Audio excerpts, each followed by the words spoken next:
is the Pegasus Podcast, presented by Night Sports Now. UCF news, views, and a few hot takes. Now, here are your hosts, Bailey Go Knights Adams and Christian Charge On Simmons. Welcome into episode 314. Be sure you're following us on Twitter at BaileyJAdams22, at @ByCASimmons, at Night Sports Now, and at Pegasus Podcast. You can also email us at PegasusPodcast@ksn@gmail.com. Christian, how's it going? It's going good. Little inside baseball. I record this podcast on a laptop that I have owned for like 10 years. Like I got this laptop, like I think before you and me lived together in college. Like this is an old laptop. That sounds and about the right only thing I use this laptop for is to record the podcast. I have a new laptop because I don't just keep the same laptop for a decade. The only reason I use this one at all is because my microphone that I use for the podcast does not work. There's like not a plug for it because it's USB and there's not a USB on my new laptop. So instead of just like buying a USB adapter, I just week after week force myself to use this garbage old laptop. And while the intro was playing, this laptop, which sucks, simultaneously put a warning across my screen saying your battery is critically low, and then also said 10 minutes away from full charge. So that's where we're at. So I knew about the laptop thing. I never really considered the fact that you just refused to get an adapter because it's not hard to do. Would take like 2 minutes. Hard to do. Just go to Best Buy, go on Amazon. I don't know why I won't do it.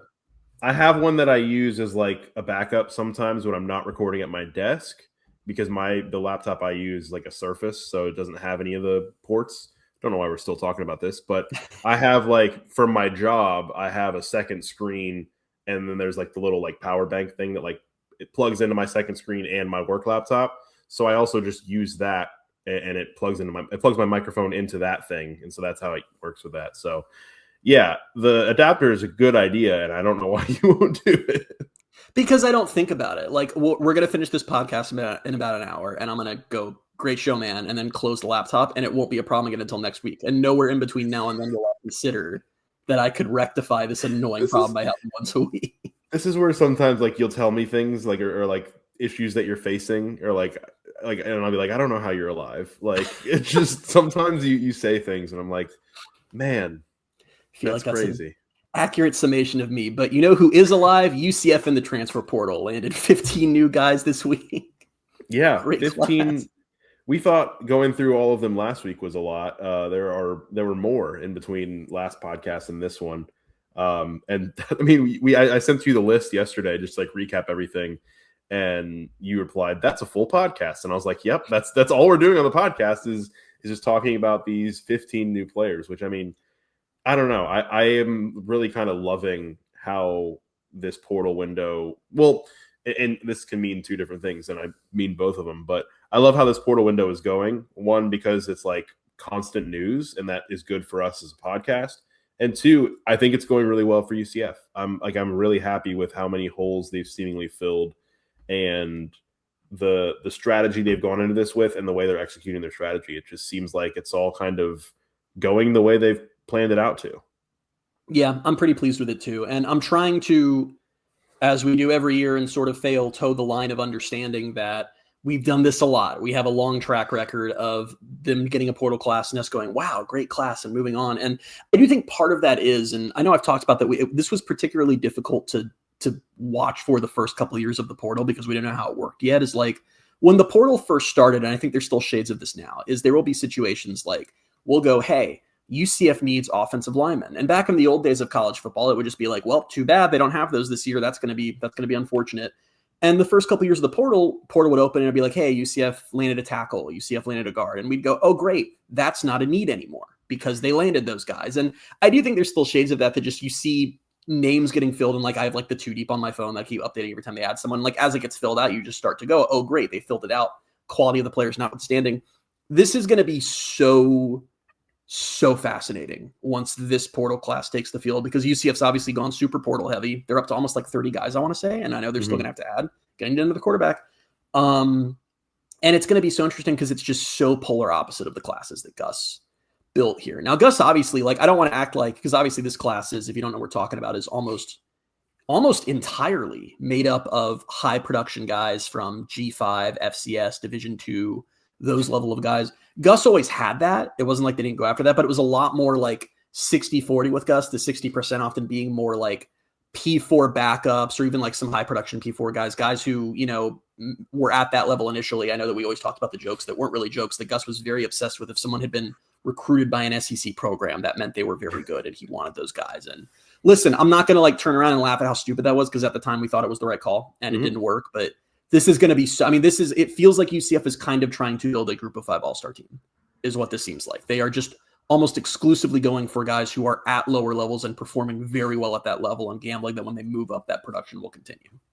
And I think like the more that we're seeing this, and we've talked about how those have been a lot of the times like the guys that have worked out for UCF and just in general, I think like the more I see it come together, the more on board I am with that idea, even though like, I don't know, it's interesting to consider like, okay, well, you've got all these guys who balled out at a lower level. Now making a team out of them, can it compete in the Big 12? Like, can it be, an 8-win team? Can it be a 9-win team?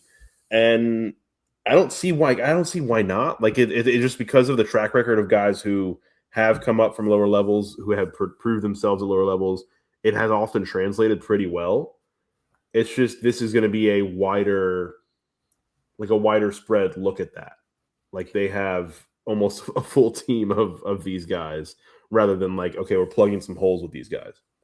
And we've seen that. Like, I think Frost is reacting to his experience in the portal, which is in the modern portal and the modern rev share era is very much limited to last season. Last season, UCF's insane class, when they had to throw a roster together, they went and they got 14 guys who you could classify as high performers at lower levels. And of those 14 guys, 8 of those guys became like surefire hits. It was like Dwayne Thomas, Cole Kozlowski, DJ Black, Phillip Dunham, RJ Jackson, Noe Ruelas, like a lot of those guys. There were a couple that were like more in the middle, like, but still like contributed, like DJ Bell, Chris Domercant. You would not call those guys busts. The actual only busts from that group were injury related. It was like Justin Royas, Isaiah Reed. It was literally just guys who couldn't play. Cam Fancher, another one from that group, like guys who we don't know because they got hurt. UCF last year also got 12 guys who were P4 backups, who were at the Power 4 level but weren't really playing. Of those 12, 2 became big-time hits. Horace Lockett and Preston Cushman. A lot of them were, I don't know, guys, like, for example, like Taven Jackson or Rodney Laura, and then there were a lot of busts in there, too, like Phil Picciotti, Davi Belfort, for example. So I think Frost is reacting to what they went through is, hey, when we go get the guys who have shown they are really good at football, they tend to stay really good at football, even when we move them up a level. And when we go take the guys who aren't playing somewhere else, they tend to get here and just also not be able to play here. So I know that it's not that simple. And I will tell you the one category that I do worry about that I think is really missing, and not to like sound off alarm bells, but one thing that UCF did last year pretty well is they did get some guys who were producing at the Power 4 level. Guys like Dylan Wade, Lewis Carter, Sincere Edwards. I don't think they've landed any of those guys. I don't think they have anyone in this class who was performing at the P4 level. So that's a little worrying. But still, I like the strategy overall for sure. Yeah, I think that's mostly true. If we want to start going one by one through these guys that they've added since the last, let's do it. I would say that the first one, Louisville running back Duke Watson, is probably the one you could kind of make a case for. In that, he's absolutely the closest to it, especially if you go by 2024. But anyway, go ahead. Yeah. So running back Duke Watson from Louisville, he joins Landon Chambers as the two running backs UCF's brought in during this cycle. Last year, limited by injury, had 49 carries for 158 yards and a touchdown. The year before, his freshman year, he had 67 carries, 597 yards, and 7 touchdowns. He led college football with 8.7 yards per carry as a true freshman. So that's what I would like to look at more than what happened this year, and just hope that 2025 was more, all right, injury happened. And, at that point, he started thinking about his future, but I don't know. We'll see. And I like that they're going to go into this, especially with the addition of him and Chambers and some of the young guys they already had. I liked Ajaman Adai, what he did last year. I think they have a good group where they can at least find 2 to 3 running backs that they can rely on, more like what we saw under Frost the first time. Yeah. So that might be good. It's so funny how context changes your opinion on things, because they landed Duke Watson, and all I saw initially just when like the tweet dropped is I looked him up really quickly and I saw, 150 yards, 1 touchdown. Congratulations on backing up Landon Chambers next year. Have fun. I was just kind of like, whatever. It seems like a lame ad. Then I go read and go, oh, he was hurt. Oh, what did he do in 2024? Then you go, oh, he had almost 600 yards, 7 touchdowns, 8.7 yards per carry. Dang, that's pretty good. Maybe there's something there. Then I learn he's a true freshman in 2024. Yeah. And I'm like, wait a minute. They might have just brought in a running back with 3 years of eligibility who could be like the next Harvey level guy down the road. So yeah, and that's right. I'm throwing that out there. I'm just going to start doing that. We went through that for years with after Mackenzie Milton. It would be like every time UCF landed a quarterback, like Joey Gatewood shows up and we're like the next Mackenzie Milton. I think I'm going to start doing that with running backs. I'm just going to anoint all. I think they got 3 future Harveys in this room right now. Let's just start giving it to everybody. But I don't want to do that. So I'll let you can do whatever you want. I'm not going to participate. I'm going to start calling them Duke, RJ Watson, and Landon Harvey Chambers. They're gonna be him together. But no, I genuinely, I mean, both at Nebraska and at UCF the first time and to a degree last year, Frost likes to go deep with the running backs. Gus was more of for years we saw, and obviously Harvey kind of forced his hand to a degree, but Gus was always more about finding one guy and sticking with that guy, and that's not really how Frost operates. So I think that Watson and Chambers will both have ample opportunity to show off their skills. And I think Tavion Swint has a spot to shine there too. I think there's a chance that he will be pretty heavily involved, which we'd obviously all love to see, him being a highly touted recruit and one who showed uncharacteristic loyalty to UCF. There are going to be a lot of stories down the road about guys like Wade and Charles and Tavion Swint, the guys who signed to a coachless UCF, if they do go on to be really good players and stick with the program, which is the way things are trending. Because that's like, I think we're all rooting for Swint in part because of that. It's just such like a neat thing, you know? Yeah, no, I mean, I remember at the time he like released that, it was like a USA Today thing where like he kind of just put his commitment or his signing into words and writing and kind of explained his decision and everything. And I remember reading that at the time saying like, he's an instant fan favorite for this, because at the time it was like, we didn't really know what was the future was going to look like. Like they didn't have a coach, and the era had just ended with Gus, where we were all pretty down in the dumps on everything. And it's like, who are they going to get? And he still committed and he still signed. And I remember thinking at the time, like they're going to lose everyone, and they're going to lose him, he'd been committed for a long time. But then he stuck around. So that's why like part of the reason his season-ending injury so early was that in fall camp? No, it was in spring. I think it was in spring. Yeah. So that was part of the reason like that was so hard to swallow, is because I really wanted to see what he could do right away. But yeah, I think I don't want people to forget about him, and hopefully he has a chance to do some things here as a redshirt freshman now. But this room. There are plenty, like I mentioned, Adjaman Adai, like he was a walk-on last year who I would assume would end up on scholarship and stick around. And in the very little, time he got, especially like in the last game, there was something to him, and I really liked him. So I think they're in a good spot there. And it is interesting because we talked about Frost's kind of running back by committee approach. He kind of had that last year, but also kind of didn't. It was really weird. Jade Nixon, for the most part, was like felt more. I don't know. Am I wrong in thinking he felt more like a compliment to Miles Montgomery? He felt situational. I think that's fair to say. Which was kind of strange, just because I guess they couldn't run the ball just in general. But Miles I think there was also like been the guy. Season behind us, and I still think they should have used Nixon more. But I think ball security concerns played a role in his more minimized role. I didn't agree with it at the time. Still don't really agree with it because he was. I don't know. We don't need to relitigate 2025 right now, but he felt like one of like 3 guys on offense who was a genuine big play threat. Miles Montgomery was not a big play threat to me because even if he broke free, he didn't really have the speed to maintain those runs. So when your offense was sagging, I thought it was worth it to just have someone out there of, hey, you never know, balls in their hands. They might make something happen, but whatever. It's all good. Yeah. that's that. But no, I feel good about that room. Starting to feel pretty good about wide receiver too. They've added 2 more in the last week, starting with Monmouth wide receiver Josh Scary Derry, which is just amazing and fun to say. 73 catches for 1,100 yards and 13 touchdowns last year. Yes, I'm in. I mean, I don't have a lot to say there, but yes. I'm watching his name bothers me because I'm watching a television show right now called Welcome to Derry, which is a scary show.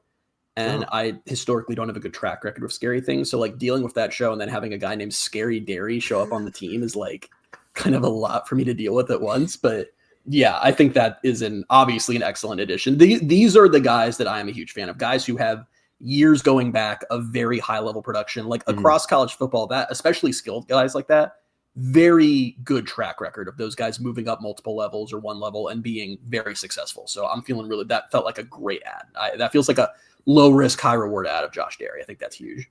And not to mention, like, and it doesn't always turn into anything, but we've talked about like this being the approach. And part of me wonders if why it works is a little bit. I mean, obviously they're talented. They're kind of lighting it up at some of these lower levels and all that. But I wonder if part of the reason is like these guys do just kind of have that chip on their shoulder where it's almost like a little bit of old UCF, where it's like something to prove. Nobody thinks they belong at this level, and they're going to prove to you that they do.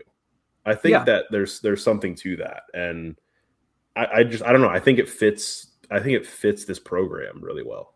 Not to get more like overly into the mental aspect of it, but I also think there's just generally less coddling and advantages at the lower levels. Like if you're at Monmouth, that is not the same experience of being a trained athlete for LSU, for example. Like that is a whole different world where you very much are pampered and have everything available to your advantage. And there's a whole training staff catering to your needs. I do think there is an entirely different mentality for guys who are succeeding and excelling at those lower levels where it's pretty much just like a high school gym and a few coaches who probably you could go throw them in the Big Ten and they'd probably be lighting it up.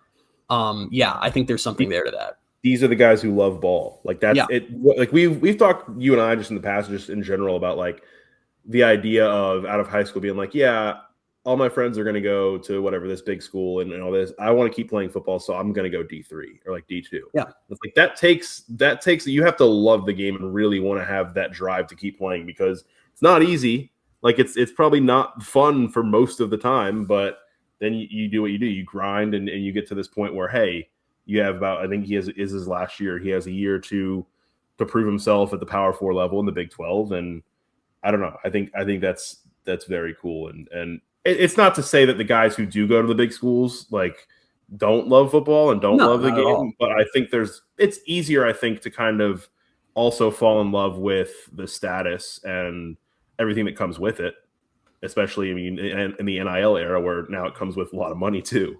But I also think that's a knock against the P4 backups as transfer options because there is a secondary, like there are guys where, like, listen, I'm not saying that never works. Like Horace Lockett fits that category. Mm-hmm. He was great. Like there are guys who just for whatever reason, either their position was incredibly deep or they dealt with injuries, whatever. But I do think there's an argument to be made, especially when the other Gus, when they're going and getting these former 4-stars, former 5-stars of like, if these guys in a hundreds of millions of dollars SEC blue blood program where they have access to all the data points and analytics they need to succeed, all of the training, all of the strength and conditioning, all of the resources down to a smoothie being scientifically designed to get every little drop of success out of them possible. If they couldn't succeed in those situations, why would taking that away make them more successful? Like, I think there's an argument for that as well. So the mentality thing, you're right. I don't want to overplay it. Like I'm sure if Josh Derry had an LSU offer, he would have taken it. That's fine. That's what most of the major guys do. But I do think players develop a different kind of attitude and a different kind of mental and physical toughness when they're moving up multiple levels to try to claw back.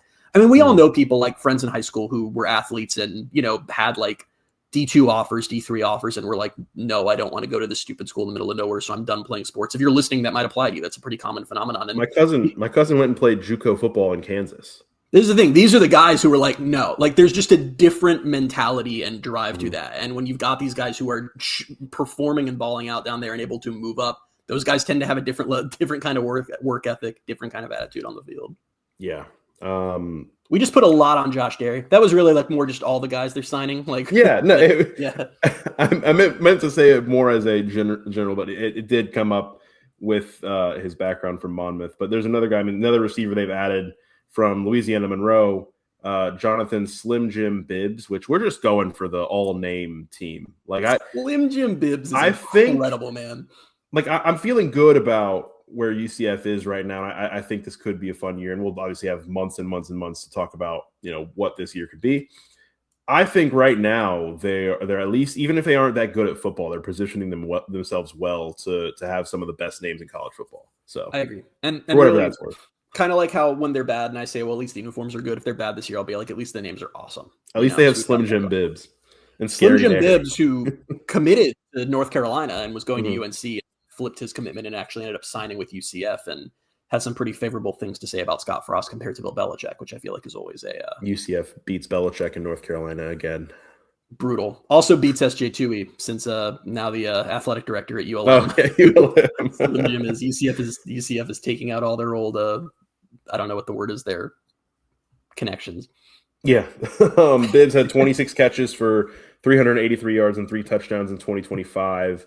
He has 3 years of eligibility left. We'll kind of as we go down this list, we'll be talking about a lot of guys with multiple years of eligibility, and that's always a plus.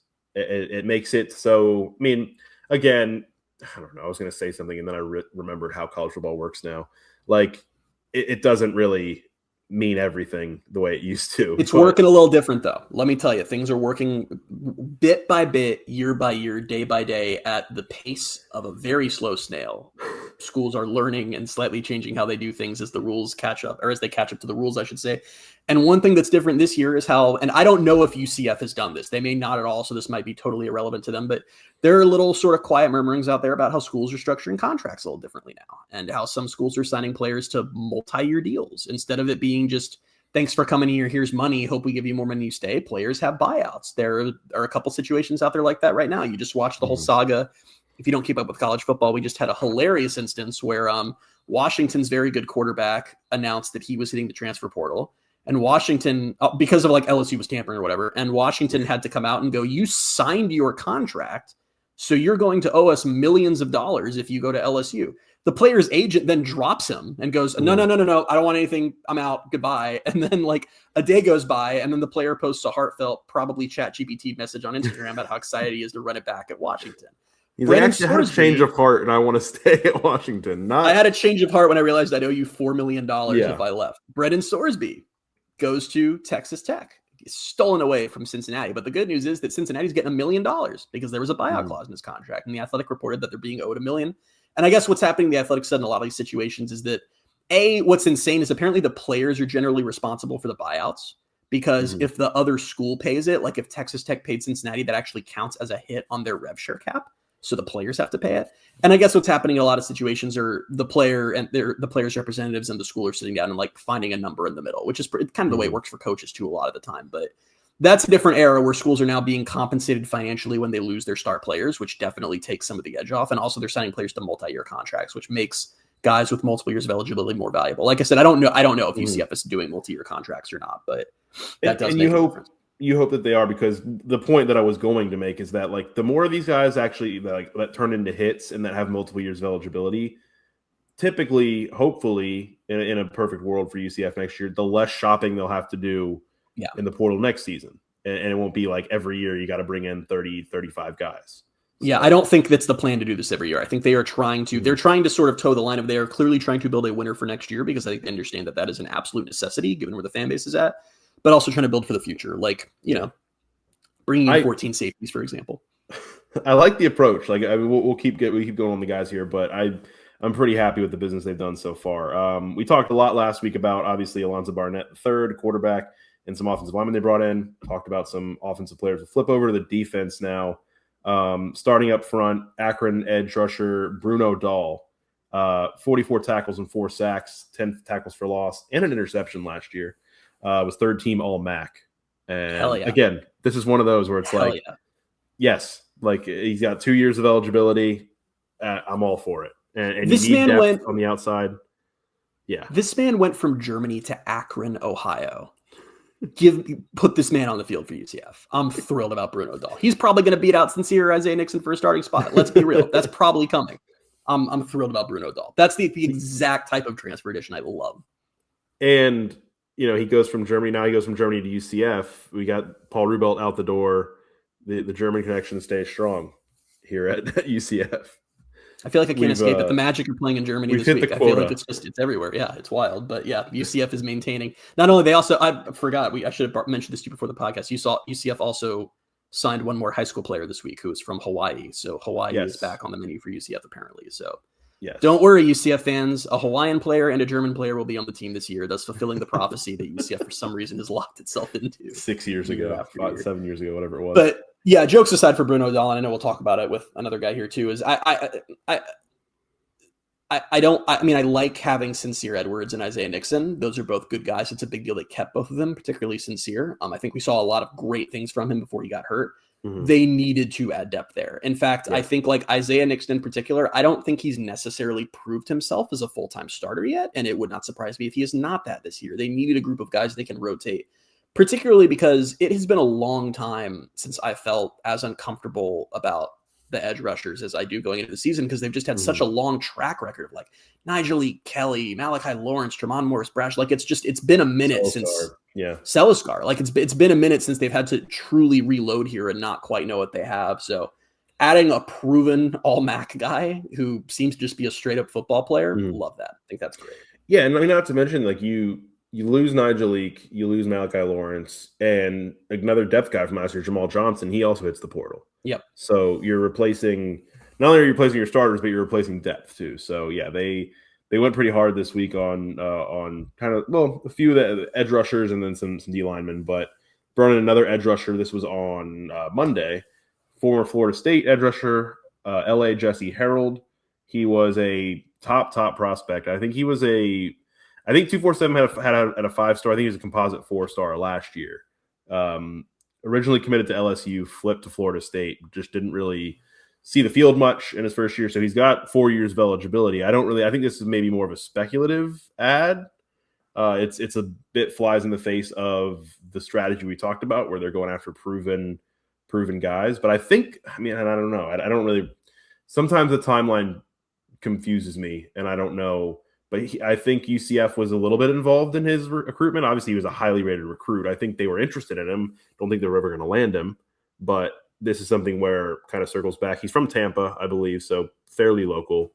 Shout out 21 Pilots.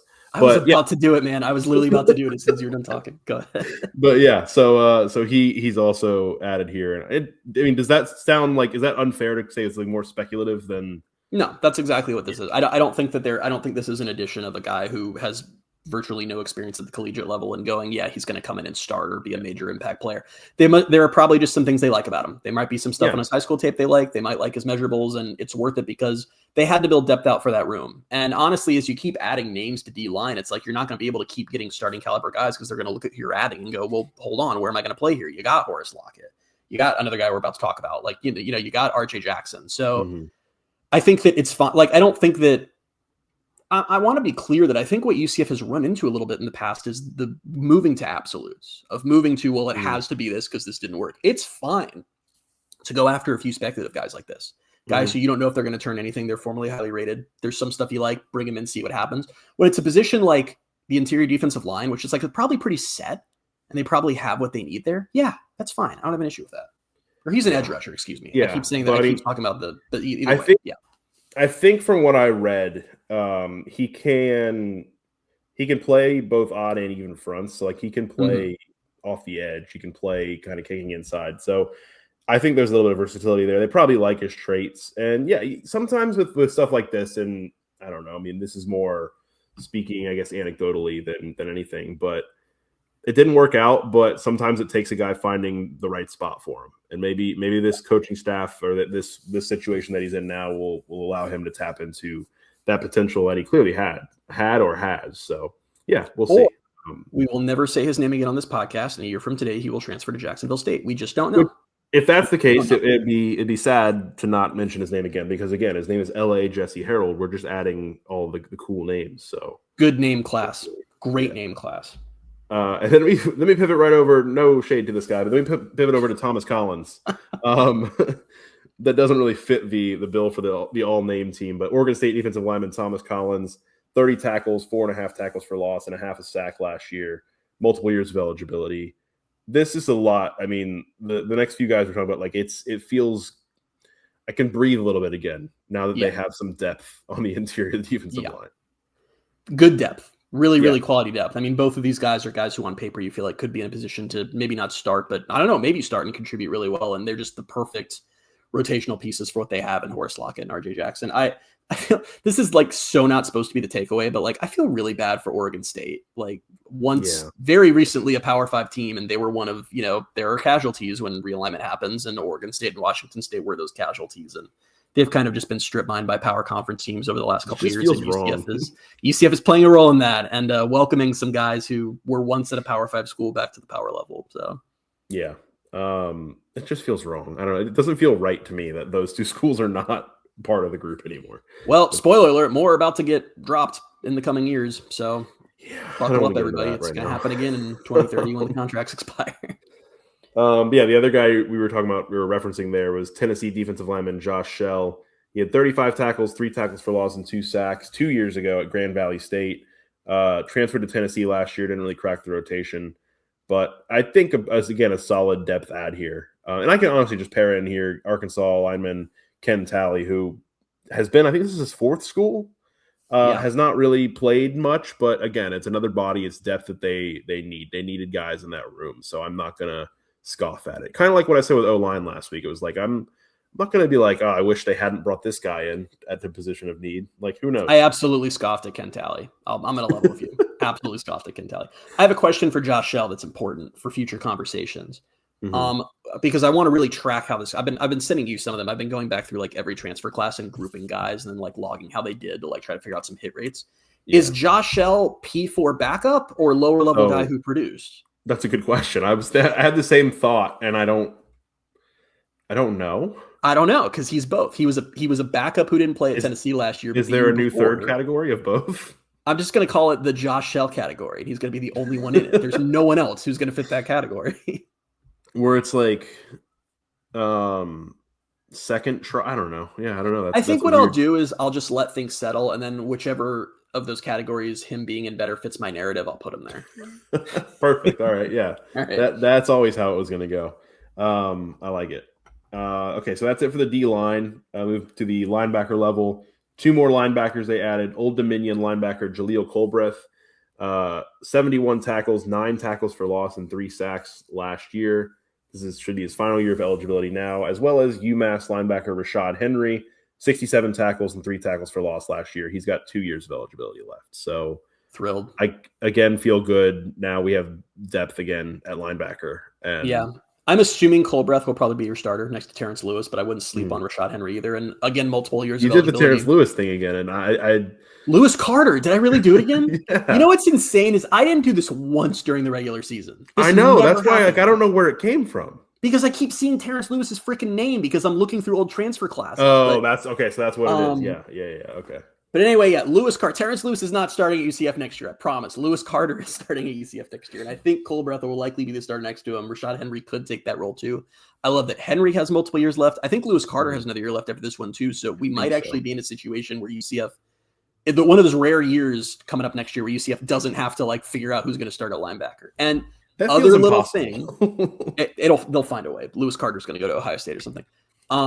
Little other thing, the whole Cole Kozlowski situation is still kind of hanging out there. The judge still hasn't made a decision, so there is like a on the table chance Kozlowski could come back, but I don't know how likely that is at this point. Who was the other guy? They brought the guy in last week, Tackett Curtis. More Curtis. Depth. Yeah, I don't really care about. Yeah, well, that sounds mean. I do care about Tackett Curtis. I hope he succeeds. I just like these 2 additions a lot more. No, but I'm thinking now that you've got Colbreth, I think Tackett Curtis feels. I'm more comfortable with Tackett Curtis as the 4th or 5th guy, and you just have a little bit more depth there. Because also, spoiler alert, and this is what has hurt UCF in the past, is it's not going to be a perfectly healthy season. There's going to be injuries, and I think what's really hurt UCF is they've been pretty good at assembling a starting lineup that's Big 12 level. And then as the injuries pile up, they don't have the depth and things start to fall apart. So building depth is important too. And that's why these multiple year eligibility guys are so key, that they don't have to keep refueling on guys every year. Definitely. Another one of those guys into the secondary, and this one was kind of one that seemed likely ever since he hit the portal, was North Dakota State cornerback Jalen Duffy, following his cornerbacks coach, Will Johnson, to UCF. He has started 25 games at North Dakota State. He has 2 years of eligibility left. I like this a lot. I do too. I know that this stuff all works and there are like negotiations and things happen, but it was just funny because he hit the portal and everyone was like, oh, he'll follow Will Johnson. And then just nothing happened for like 2 weeks. And then he did. So welcome, Jalen Duffy. Yeah. It's weird. Like I'm going through these and I don't know, maybe there was 2 of them that I didn't say the same thing, but it's like, I'm going to need over the next several weeks into months to temper my excitement. I mean, I'm not even looking at these additions and thinking, oh my gosh, they're going to challenge for the Big 12. I think I'm still like, I'm looking at it and I'm like, yeah, this team could go 8-4, and that's what I want.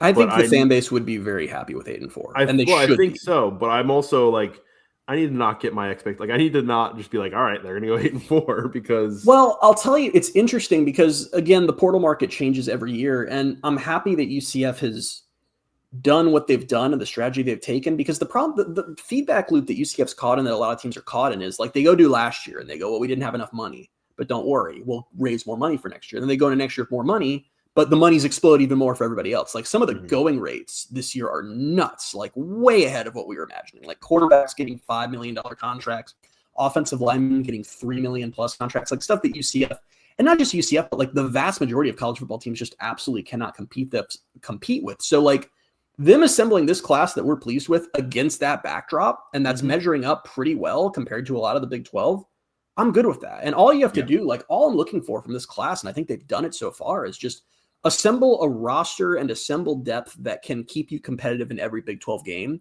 And then you rely on the coaching, and then you rely on the training, and then you rely on a favorable schedule and all the other stuff. That's when you lean on that. Just get yourself in the game. And I think they've done that against kind of having the odds against them. Like this whole finding G5 guys and lower level guys, I don't know what the other option is. Like it's basically, you're not going to be able to afford the high end guys. UCF's not going to blow 15% of its entire budget on a left tackle. So you have to either do this or you have to find P4 backups. And I'm just not vibing with the teams that are like, well, let's go get this guy because he was a top 200 player 3 years ago. So we think he's going to work out here. Yeah. And I think we got a few more guys to get through here, but I think what kind of set them up for success, and this isn't, I mean, I think they could have gotten some of these guys obviously without it, but what I'm still so pleased with this class is how early they were able to get Alonzo Barnett III in the door, signed, quarterback taken care of. They can go move on to everything else. Like I think that set them up for success so well, especially with, I think, the offensive commits, because they kind of know who they're coming in to play with at quarterback. And it just, especially, I mean, they didn't have anything at quarterback before Alonzo Barnett. So it was like these receivers now know who they're going to catch passes from. And it's not going to be a true freshman. It's not going to be, Davy Belfort, who has barely played. So I think that set them up. Like that set the tone perfectly to get that in right away. And now since then they've added 22, 23 more players and largely feeling like a pretty good class. Let me give you a couple examples of that, what you just talked about. Example number one is multiple UCF offensive signees have said that Scott Frost was recruiting them and Alonzo Barnett was recruiting them, that they were hearing from him, that they were excited to play for him, that was one of the selling points for them, was a quarterback who they can play well with and play well around. And the other example is the flip side of that, which is Baylor, who announced that, well, they didn't announce, but it was put out there that DJ Lagway had committed. The keyword is committed. He had not signed his contract yet. And DJ Lagway then immediately was doing what Alonzo Barnett was doing, and was recruiting players and trying to get guys to build a Baylor around him. Then Ole Miss comes in and goes, hey, you haven't signed your contract and we have a lot more money. Want to come take a visit? DJ Lagway says, yeah, I'd love to take a visit. Baylor's now talking with these kids, and the kids are saying, well, what the hell? I thought he was coming here. He was talking to me. And Baylor doesn't have an answer of whether he's their quarterback or not. And the clock is ticking, and those recruits have to look elsewhere because they have other offers at the table that might vanish. Yeah. Getting quarterback first changed everything for UCF. And there are programs, big and small, rich and poor, who are struggling right now because they don't have an answer at quarterback, and it's affecting the rest of their portal class. So yeah, that was huge. Yeah. Yeah. I love that.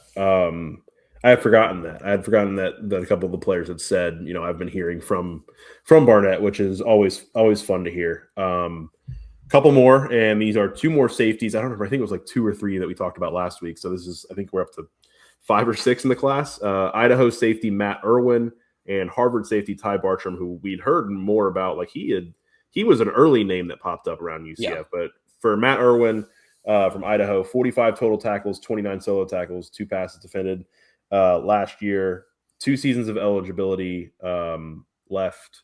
And then Harvard safety Ty Bartram, 83 tackles, 1 interception, 1 forced fumble, 3 pass breakups, and he is in his final year. I believe he's played quite a lot of football. So he's Are you laughing at your note that tripped me up? Yeah, I'm sorry. Yeah.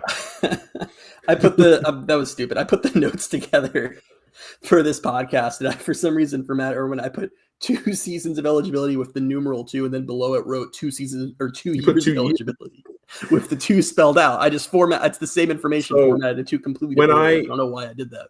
So that's why I'm sure now with that context, you can understand why I tripped up as the listener.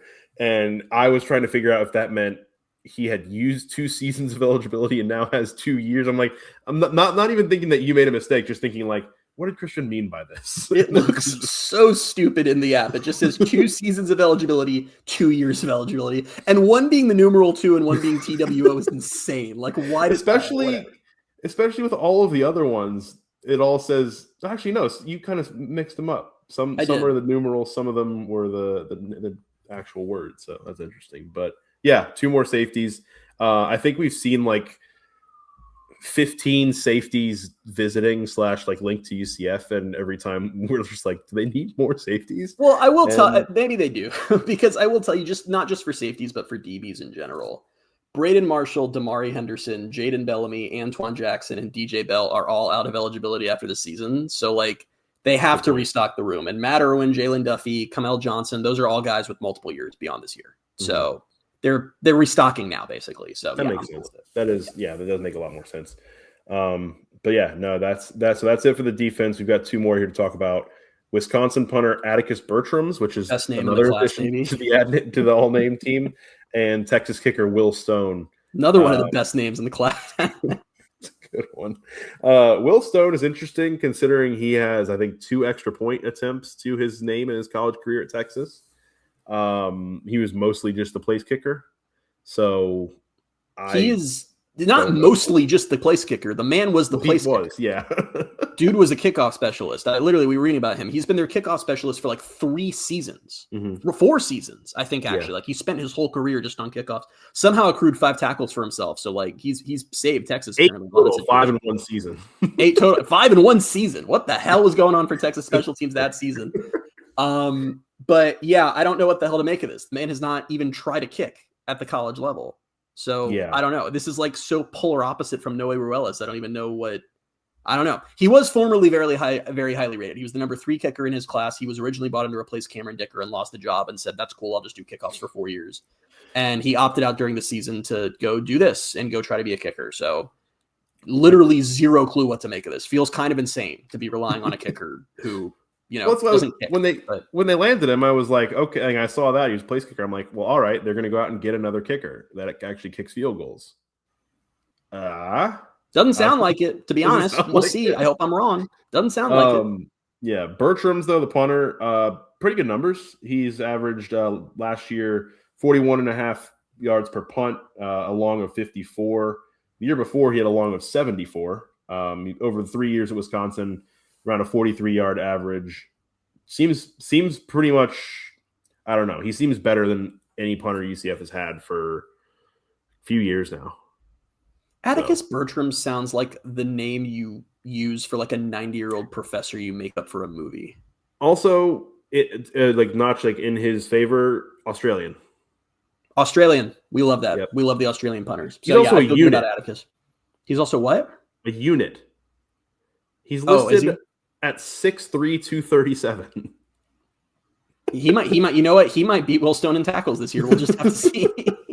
Well, I hope not, but I hope neither of them have to even attempt one because I got enough bad kick coverage watching the Bucs this year. So, do you think maybe Will Stone is just like for some reason lightning fast and just like loves to get in the thick of things? Like the second he kicks off, he's not like, even the last line of defense tackler.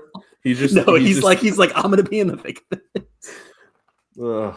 I don't know. I want to see Will Stone ejected for targeting. If we don't get that at some point this season, didn't we get a personal foul penalty on Colton Boomer at one point? Oh, I do kind of vaguely remember. Didn't he try to like level a guy out of bounds or something? He did. Yeah, I think he did. Yeah. So wouldn't be the first time at UCF. Cool. But yeah, no, again on this class, like I'm sure there's probably it should start to slow down, right? Like I think they're up to like I think 23 or 24 right now. I would. All right, well let's do it. Let's think about it. What do they still need? They need a quarterback. They need a backup quarterback. Oh yes, because the other thing here, Davy Belfort entered the portal. Oh no, guys, I'm sorry, but like as a fan base, you guys need to figure out what's going on. I like the fan base. Was there a reaction to this? Yeah, like the fan base conundrum. I saw like 4 tweets that were just the fan base conundrum of Davy Belfort. I will never understand. The man was not good and should never have been on the field for UCF. He was brought in as depth. I don't know what the hell happened. where suddenly it was like, he's the future. Or like late in last season, people were like, it's got to be Davi. We got to start Davi. I don't know what we're doing. So yeah, they need a backup quarterback. Probably need another edge, I would say. Yeah. I'd feel good about it. They're getting close. Tight end, maybe? I don't know. I think they really like Caden Peaning. I feel like he might be. I'm not sure. But I will say, like, this is a very different place than we were in a week ago. Oh yeah. As far as what they need, like, we're at the point now we're having to think. So that's good. It's good progress. I think they'll probably bring in. I'm gonna bet they'll bring in like 5-6 more guys, and then I'll probably do it. I'd take another corner. I would too. I would take another safety. I would take a kicker. I would take a kicker who's attempted a field goal. I would as well. And yeah, it is. We're having to think about it, so that's a better thing. But yeah, that's what I mean by it's going to slow down. Like, obviously, there's still a lot of stuff going on everywhere around the country, but I think the bulk of the additions have occurred, and now it's going to be like we'll start to see some more trickle in here. But thoughts on this overall, like the way this portal cycle is going, not just like for UCF, but just in general of like it being one cycle, the guys that are in here now, they'll go through spring ball, and then like we don't have to do the whole like, well, hopefully they stick around. I mean, as a podcaster, I'm freaking relieved because I was so sick of that.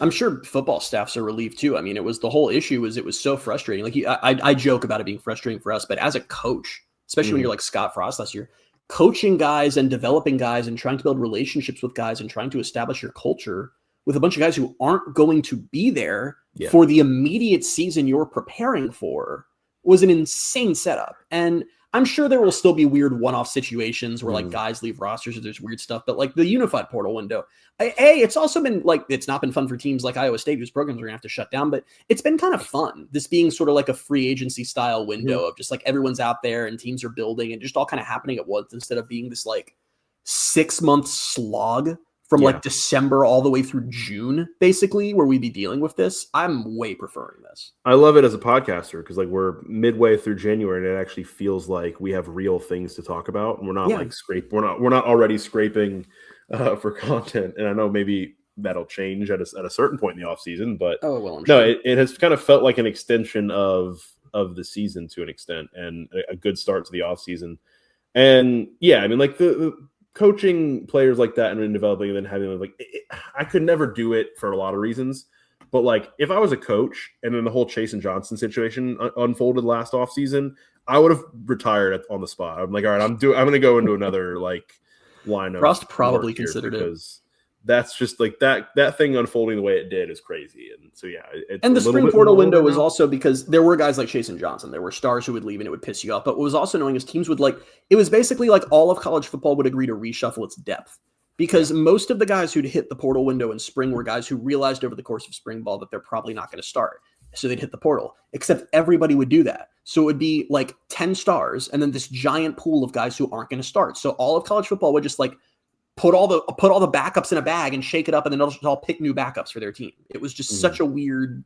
It made no sense, obviously, and they're also going to change this all again anyway because now they're talking about Dellinger reported they're talking about moving, totally messing with the college football calendar down the road, like not next year but in a couple of years, and potentially moving all of the portal stuff to like April and eliminating spring ball entirely. So we'll see if that happens. But either way, it's going to stay as one window. The multiple windows are not coming back, so that's huge. Yeah. Anything else before we jump into the news? No. Cool. Football news. UCF hired Cooper Bassett as the new tight ends coach. So a new addition to the staff. I believe that's the third addition to the staff this offseason. Steve Cooper's now just going full OC. Yeah. They, as you mentioned and referenced earlier, UCF got another commitment for the 2026 class, 3-star wide receiver from Hawaii, Jordan Nanuha. I didn't look up the pronunciation, so hopefully you got that right. He committed over the weekend, and it's like everything's such a flurry with the portal that I saw that and I was like, oh, that's weird. I didn't see this portal edition. And then you texted me, you're like, oh, UCF got a commit, like a high school commit today. And I was like, oh, is that what that was? So yeah, I completely forgot high school recruiting is a thing, and UCF largely has operated that way anyway. So I'm just falling in line. UCF in the NFL, Matt Prater made field goals from 50 and 47 yards and was 3 for 3 on point afters in the Bills' 27-24 win over the Jaguars.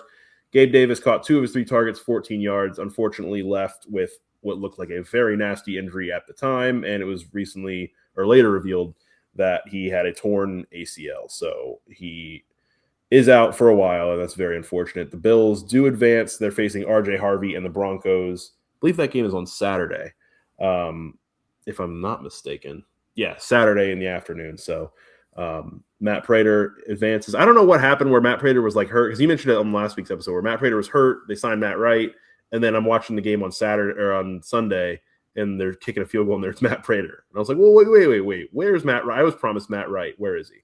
So I don't know. I missed that whole development. But former UCF offensive lineman Cole Schneider and Sam Jackson were selected by the Orlando Storm as part of the UFL's college regional allocation selection. So I guess they're doing like the AAF did with, like the regional teams having players from colleges around that state. So I think that's pretty cool. But yeah, that'll be that. Game of the week, UCF men's basketball. They are no longer in the top 25. They split their games last week, lost at Oklahoma State, but beat Cincinnati. They're 13-2, 2-1 in the Big 12. They have two really big games this week. I am going for the probably smaller of the two games. Actually, definitely the smaller of the two games. Probably this. Okay, go ahead. Yeah, it's the smaller one, but I have a reasoning for it. They're playing Wednesday at Kansas State. Kansas State's 9-7, 0-3 in the Big 12. Game tips off at 8:00. They also play on Saturday against number 1 Arizona. I am going about this operating in this way. I do not expect them to beat number 1 Arizona whatsoever. So that anything they do there is a bonus.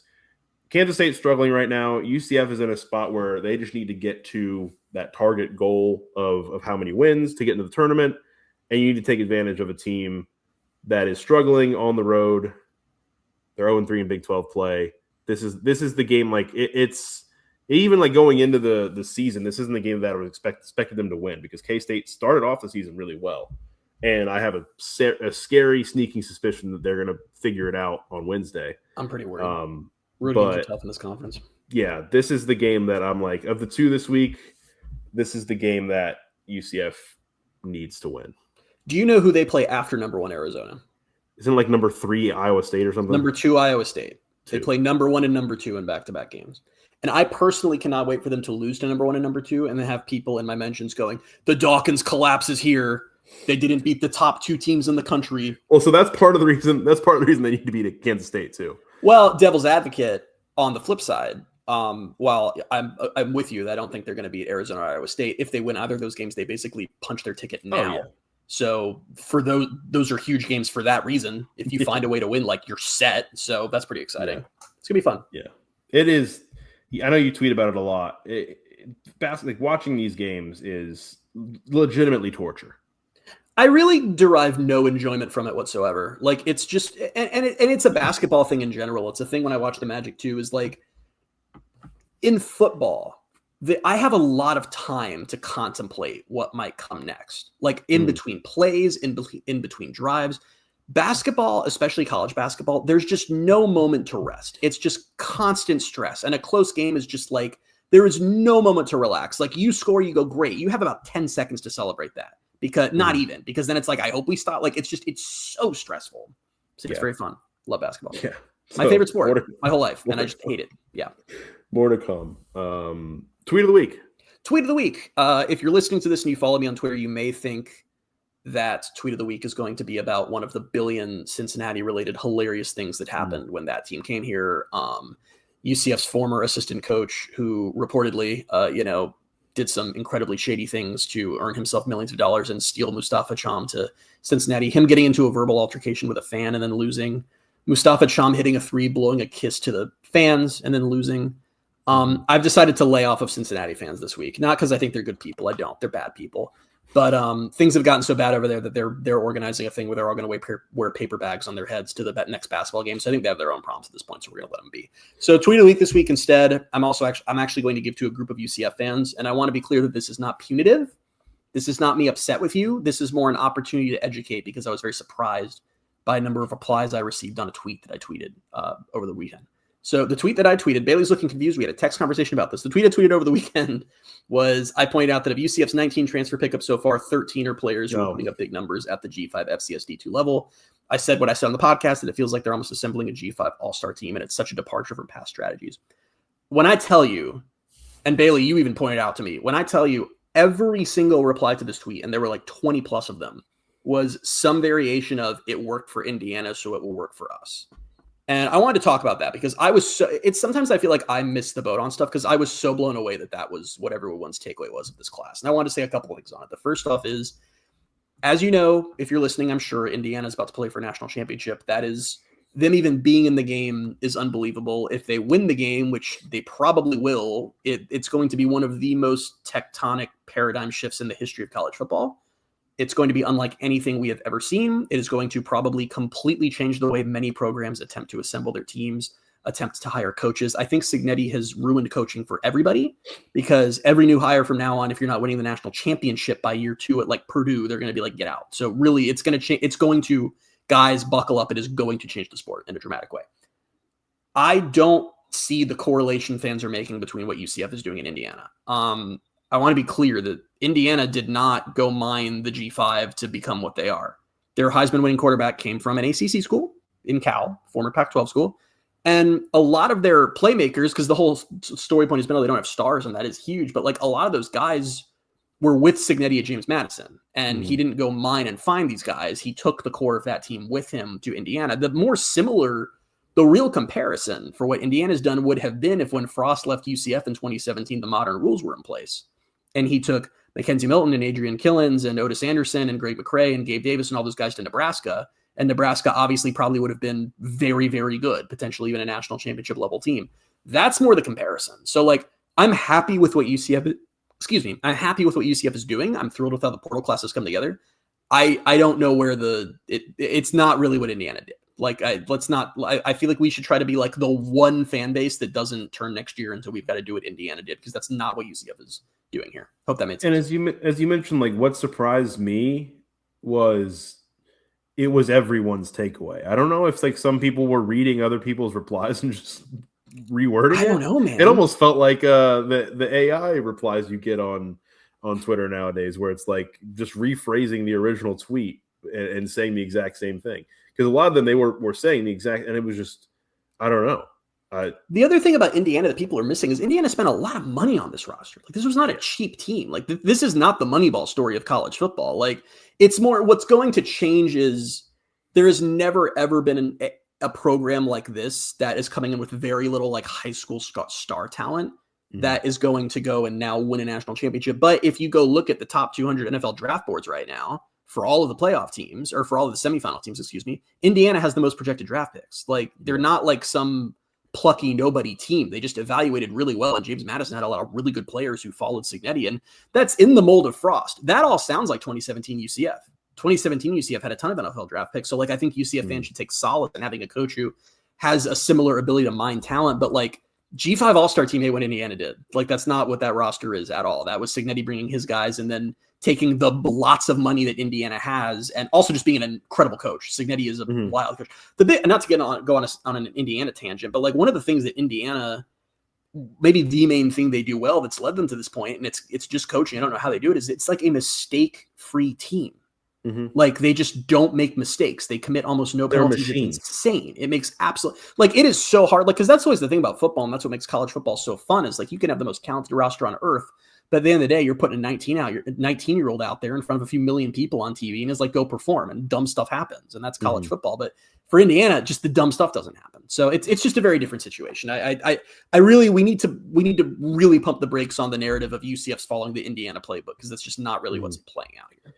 And Cignetti has also broken NFL like coach firings and coaching searches, because I don't know why, if I see one more person suggest that this team that fired their coach in the NFL is going to go after Cignetti, I'm going to scream, because it's just not how it works. He has it made there, and he's not jumping. Making a lot of money. He will never be fired. He's about to win the freaking national championship at Indiana, man. He's going to play in one game, or he's going to coach one game next week. And if he wins that game, he's automatically like a top 5 coach in the history of the sport off of one game. It's insane.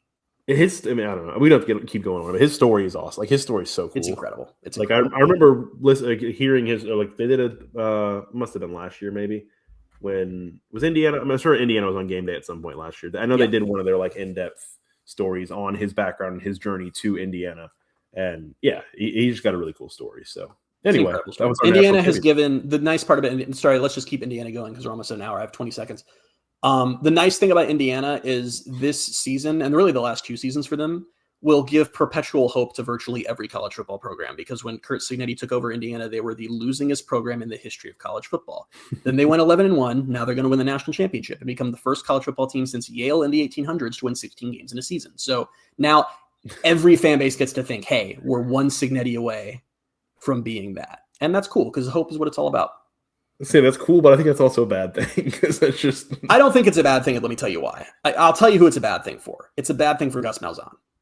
It's a bad thing for Mike Gundy. It's a bad thing for the recycling nature of college football, where once you're in the club, you kind of just get to keep getting jobs. Mm-hmm. I think Indiana doing what they're doing is going to really change how a lot of major programs look at coaching hires. And I think they're going to be a lot more open to looking at lower level guys who just know how to win. So that's good. Yeah, that is good. All right, that's it. We'll be back next week with episode 315. Until then, you can find us on Twitter at BaileyJAdams22, at @ByCASimmons, at Night Sports Now, and at Pegasus Podcast. Thank you guys so much for being with us, and we'll talk to you soon. Bye, everybody.